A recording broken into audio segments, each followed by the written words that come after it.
C'est dans le fameux quartier bohème de Kreuzberg, à Berlin, qu'a décidé de s'installer Römer et Römer, un couple d'artistes peintres. Nina et Thorsten partagent leur passion pour le monde qui les entoure et pour la mise en scène perpétuelle de la vie sociale.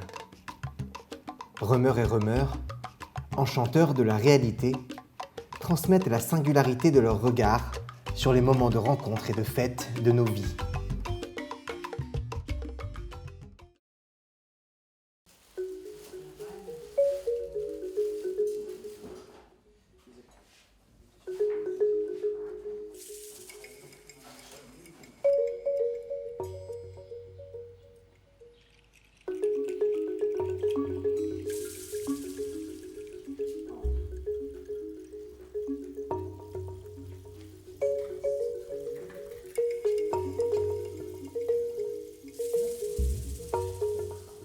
C'est pendant leurs études à l'Académie d'art de Düsseldorf que les chemins de Nina et Thorsten se croisent.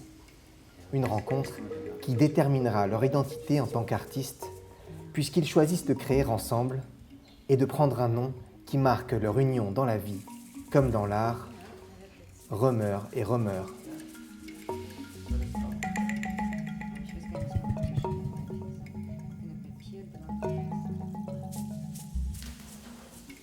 Römer et Römer se sont installés dans cet atelier il y a quelques mois. Cette maison, haute de plafond, a survécu à la destruction pendant la guerre et l'on distingue les murs en briques rouges d'origine des rénovations plus modernes. C'est ici que le couple d'artistes passe la plupart de son temps de création. Nina et Thorsten travaillent principalement sur des grands formats, mais lorsqu'ils sont arrivés à Berlin, le couple Römer ne s'est pas lancé tout de suite dans la peinture.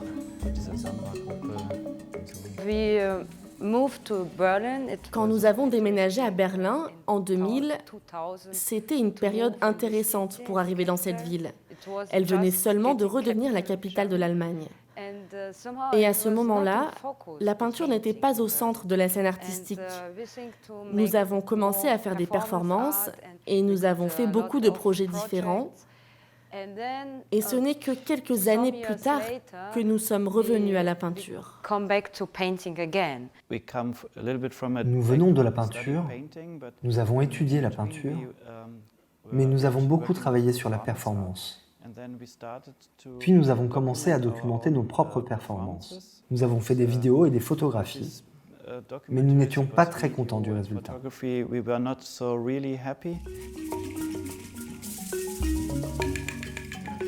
Le couple Römer et Römer cherche alors la forme d'art qui lui convient, expérimente à travers ses performances et commence à intégrer l'image digitale à ses créations. Peu à peu, il forge son langage artistique.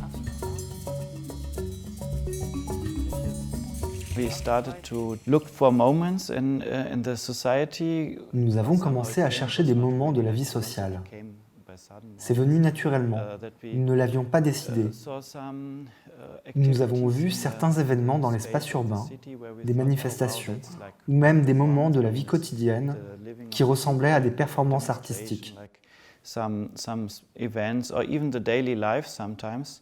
là que nous sommes revenus de la performance vers la peinture.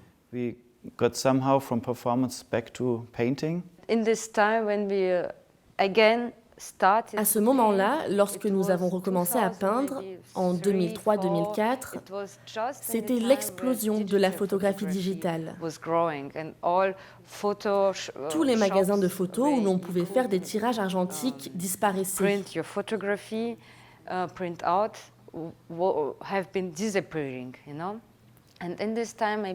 Et c'était pour nous un nouveau point de départ. Nous avons senti que nous devions recommencer à peindre pour retrouver un aspect matériel dans la performance artistique.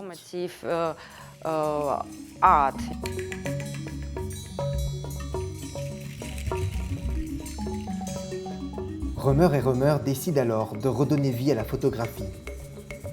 Le couple se rend à des manifestations festives et capture les situations et les sentiments avec leur appareil. Nina et Thorsten choisissent alors une photo et la transforment en peinture.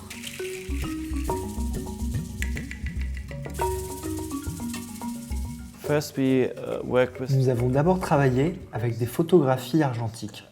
Ensuite, lorsque nous avons acheté notre premier appareil numérique, nous nous sommes rendus compte que nous pouvions prendre des milliers de photos. Nous n'avions plus besoin de faire de croquis. Nous pouvions simplement prendre des photos et en choisir une pour notre tableau. C'est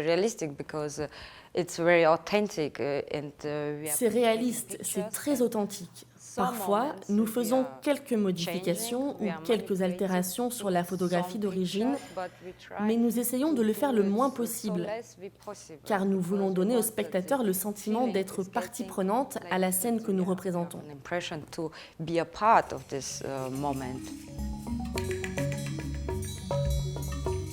Pour ces deux tableaux, Nina et Thorsten se sont rendus à un rassemblement gothique. À la fois observateurs et partie prenante de cet événement, les artistes récoltent ainsi leur matière avant de revenir dans leur atelier et de sublimer les images qu'ils rapportent.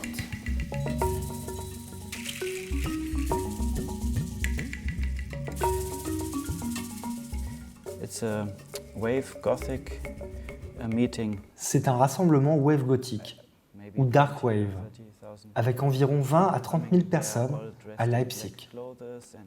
Ils sont tous habillés en noir. Nous avons aimé ce décor car on a l'impression d'être dans une autre époque. La femme est habillée presque comme une nonne et l'homme ressemble à quelqu'un qui viendrait du 19e siècle, avec une touche de romantisme. Même l'église est d'un autre temps. On aime jouer avec l'histoire et les époques. Nous avons pris environ 1000 ou 2000 photos en quelques jours. En général, on en choisit une et on la retouche un peu dans l'optique de la peindre. Mais la plupart du temps, la photo montre bien ce qu'on a vu en vrai. Quand on a pris cette photo, on avait déjà en tête cette perspective. Deux personnages au premier plan et une vue de l'arrière de l'église, un espace. On utilise des petits appareils pour que les gens ne croient pas que l'on fait des photos pour un magazine ou pour quelque chose de très spécial. Nous ne voulons pas photographier une installation ou une image posée. Nous voulons montrer la vraie vie, mais entourée d'un mystère, d'une histoire particulière autour de cette situation. Ce n'est pas très clair au premier abord. On voit qu'il y a quelque chose d'inhabituel, mais on ne sait pas vraiment quoi. Et quand on regarde le tableau plus longtemps, on comprend mieux.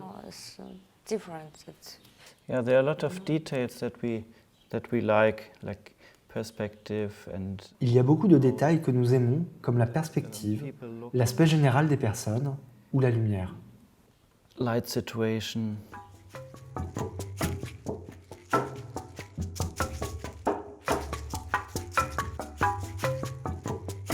Une des caractéristiques frappantes de la peinture de Römer et Römer est l'utilisation de points, à la manière des pointillistes ou des divisionnistes du XIXe siècle en Belgique et en France.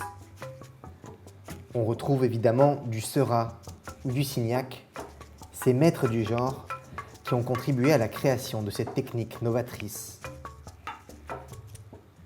Chez les Römer, l'utilisation de taches ou de points sur leurs œuvres rappelle aussi les pixels d'une image numérique et crée une passerelle dans le temps entre les artistes impressionnistes et le modernisme de notre époque.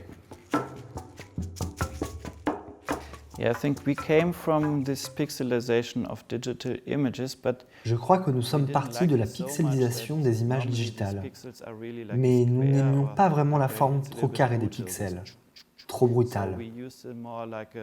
Donc nous avons plutôt utilisé des points ronds. La structure générale s'apparente à des pixels, mais dans la façon de peindre, ce sont plus des points. On se rapproche plus des pointillistes. On est plutôt lié à cette période, il y a plus d'un siècle, quand les pointillistes et les impressionnistes représentaient la vie quotidienne. Nous avons des similarités. Mais nous sommes tournés vers notre époque contemporaine. Par exemple, nous avons peint un festival de techno et nous avons mis des couleurs techno, des couleurs et des lumières très artificielles que l'on ne trouverait pas dans des peintures qui datent de plus d'un siècle. Very artificial light situation and so, and we try to find this, and you would not have this in like paintings from 100 years ago. By pointillism, normally, you have painting about. Les pointillistes peignent généralement des groupes d'amis, des couples, des familles. Families or much more smaller the groups are. Ce sont des groupes bien plus restreints que ceux que nous peignons. Aujourd'hui, nous vivons dans un monde globalisé. Les jeunes utilisent tous les réseaux sociaux et les groupes se construisent de manière très différente. Build it from differently way, but the similarity is maybe the. Mais nous avons en commun avec les pointillistes la vision d'un certain changement au cours de nos époques respectives. Ce sont des changements très rapides. Nous vivons aujourd'hui, et j'espère encore longtemps, une époque de liberté. C'est aussi cela que les pointillistes ont voulu montrer à leur époque.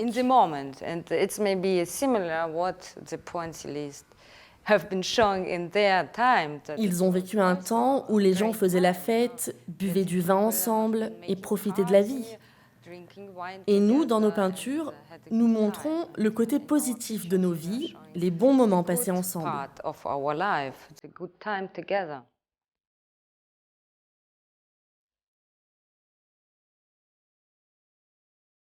C'est donc par la représentation de leurs propres époques que Römer et Römer se rapprochent le plus des pointillistes du XIXe siècle. Car le couple d'artistes allemands revendique son approche festive de la réalité. Ils se rendent aussi bien à des rassemblements gothiques costumés qu'au mythique carnaval de Rio de Janeiro ou à des festivals de musique électronique. L'utilisation des points rend la scène floue, à la manière d'un rêve, insaisissable et nébuleux. Une manière d'enchanter la réalité et d'offrir aux spectateurs un voyage dans leur imaginaire joyeux et coloré.